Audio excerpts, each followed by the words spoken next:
राम जी विश्वामित्र जी के साथ अयोध्या से निकले हैं, ठीक? बोलिए, हाँ, क्यों निकले हैं? यज्ञ की रक्षा करने के लिए। कौन सा यज्ञ?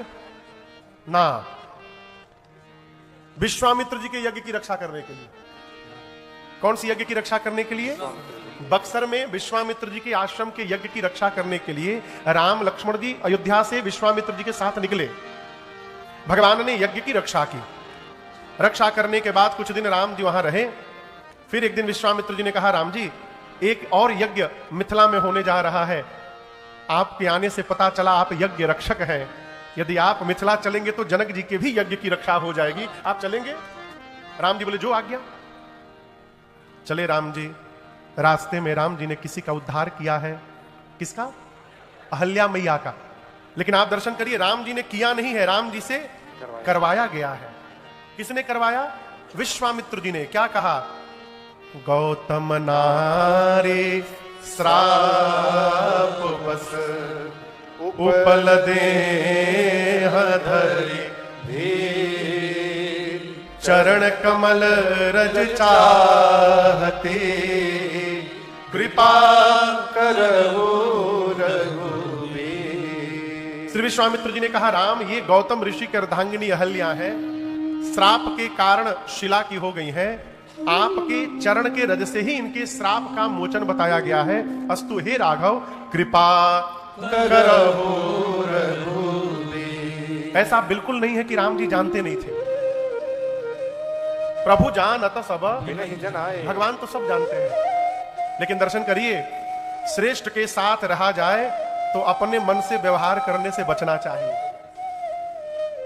राम जी तब तक अहिल्या जी का उद्धार नहीं किए जब तक श्री विश्वामित्र जी ने उनको आज्ञा नहीं प्रदान की। आप जब श्रेष्ठ की आज्ञा पाकर के व्यवहार करते हैं, यही श्रेष्ठ का सबसे बड़ा सम्मान है, सबसे बड़ा आदर है। तो ये राम जी का संस्कार है। यहां विश्वामित्र जी ने कहा, कृपा करहु रघुवीर। राम जी ने अहिल्या जी को उद्धार किया। मिथिला पहुंचे, राम जी बैठे हैं, राम जी के सन्मुख सभी राजाओं ने प्रयास कर लिया। तिल मात्र राजा भूमि से धनुष को इधर उधर नहीं डिगा पाए। और तो और छोड़िए, जनक जी महाराज ने वीरत्व को भी ललकार दिया। क्या कहा? आज के बाद अब जनिको माख है भट माही, वीर विहीन मही मैं जानी। कहा जनक जी ने कि आज के बाद जितने राजा आए हैं, कोई ये बोलेगा नहीं कि मैं वीर हूं। मैं जान गया धरती वीरों से रिक्त हो चुकी है। लक्ष्मण जी तिलमिला गए, लेकिन राम जी को कुछ नहीं हुआ। राम जी शांत बैठे हैं। अब लक्ष्मण जी क्यों तिलमिलाए? भैया का अपमान हो गया। लेकिन यहां एक बात समझिएगा, जब आप श्रेष्ठ के साथ रहते हैं तो आपका ना अपमान होता है ना आपका सम्मान होता है, आपका कुछ नहीं होता। राम जी बैठे हैं। जो वीर होता है वो होता है, उसको कहने की आवश्यकता नहीं होती। सब बोल के थक गए। और जब अंत में श्री विश्वामित्र जी ने आज्ञा दी राम जी को, उठहु राम भंजहु भव चापा। भव यानी भव चापा, भव यानी भगवान शिव, चाप मने धनुष, शिव जी का जो धनुष है।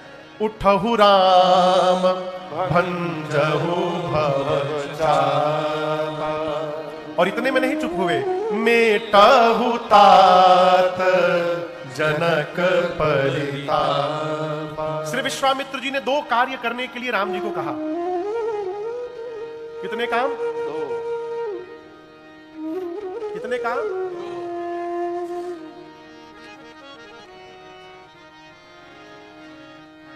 ठीक है ना? और 10 बार कर दीजिए तो पूरे चल जाइए।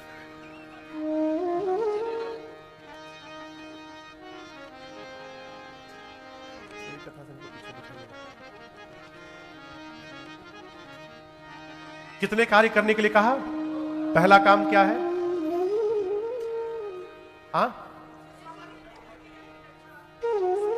कहां आप घूम रही हैं विश्वामित्र जी की यज्ञ की रक्षा में? अभी धनुष की बात हो रही है, अभी यही रही है अभी कथा में।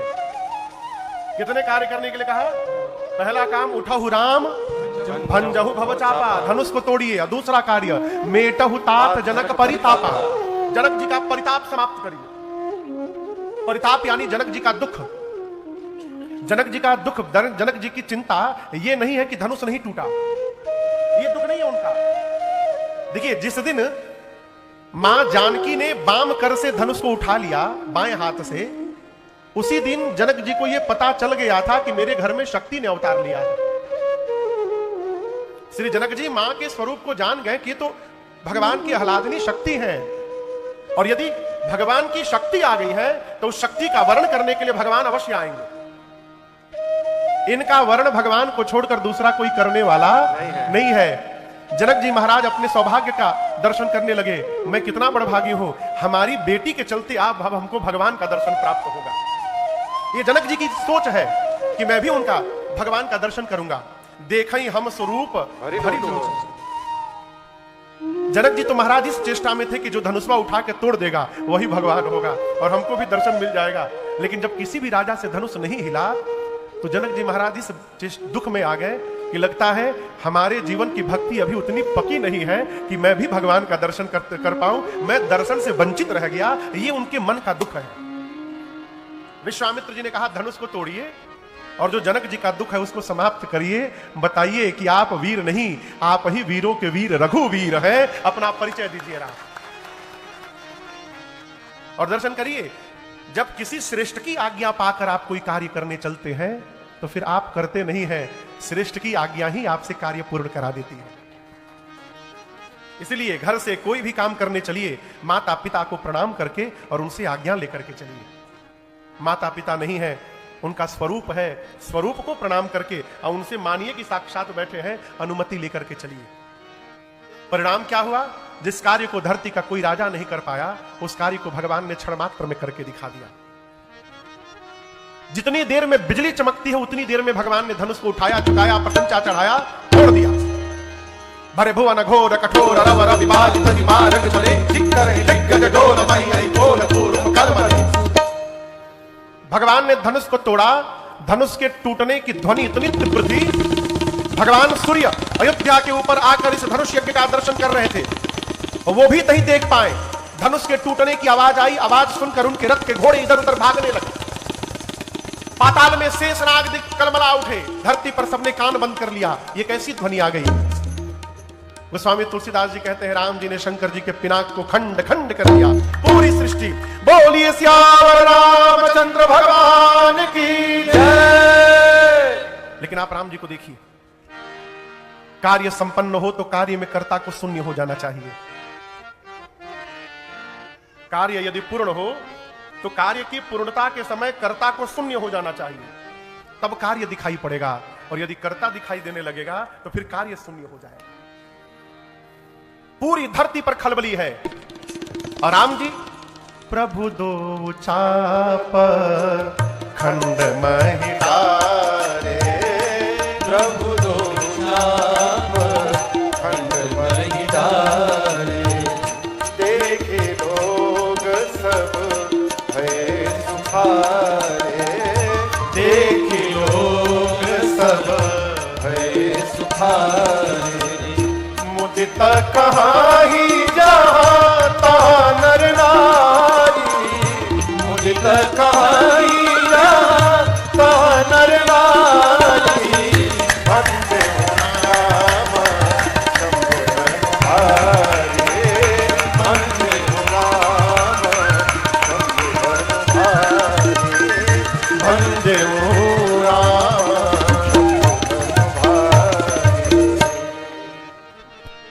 भगवान दो खंड के बीच में शांत खड़े हैं, परम शांत। चारों तरफ खलबली है, भगवान परम शांत हैं। धनुष टूटने के बाद मिथिला के लोग दौड़ दौड़ कर कहने लगे भंजेऊ राम। राम जी ने तोड़ दिया। क्या तोड़ दिया? शंभु धनु जो भारी वाला धनुष था वो टूट गया। धनुष टूटने के बाद अब गुरुदेव भगवान सतानंद जी ने श्री किशोरी मैया को कहा कि आप जयमाल के लिए सखियों के साथ आ। कहते सखियों के बीच में मेरी मां कैसी लग रही है, आप दर्शन करिए। सखी न मध्य सिया सोहती कैसे,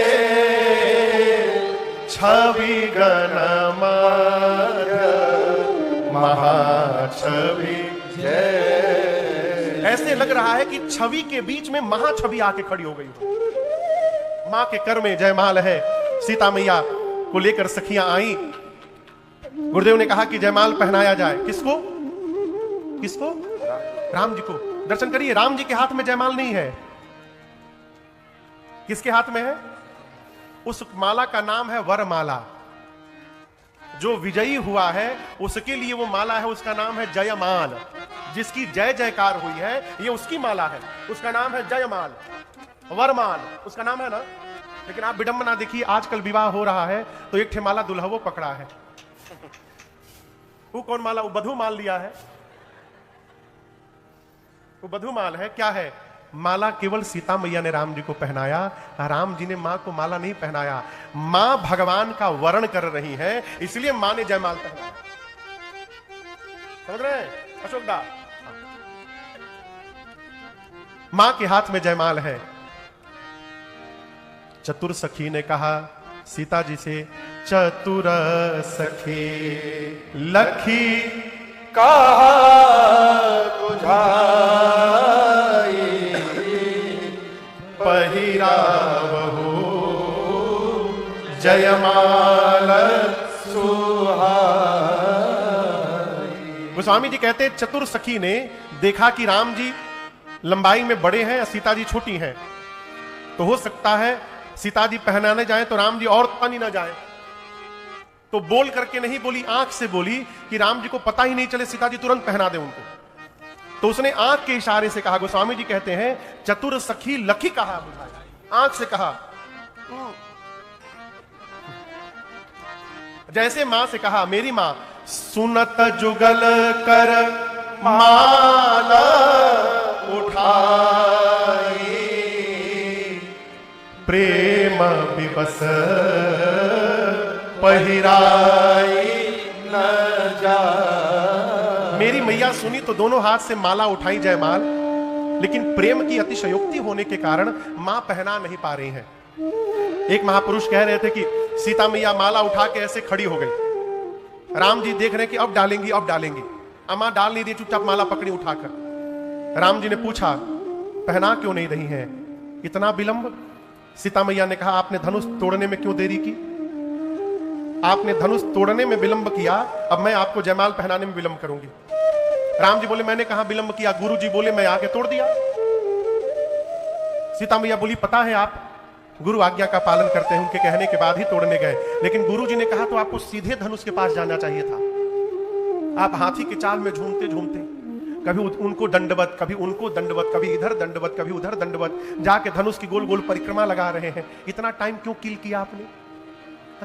आपने धनुष तोड़ने में विलंब किया, अब मैं आपको जयमाल पहनाने में विलंब करूंगी। सखियों को यह पता नहीं चल रहा है कि क्या बात हो रही है। सखियों ने सोचा राम जी बड़े हैं और सीता जी हाइट में छोटी हैं, लग रहा है इनका हाथ पहुंच नहीं रहा है। तो सखियां राम जी से प्रार्थना करती हैं, अरे झुकी जइयो तनिक रघुबीर लली मोरी छोटी सी, झुकी जइयो तनिक रघुबीर लली मोरी छोटी सी, झुकी जइयो तनिक रघुबीर लली मोरी छोटी सी, झुकी जइयो तनिक रघुबीर लली मोरी छोटी सी।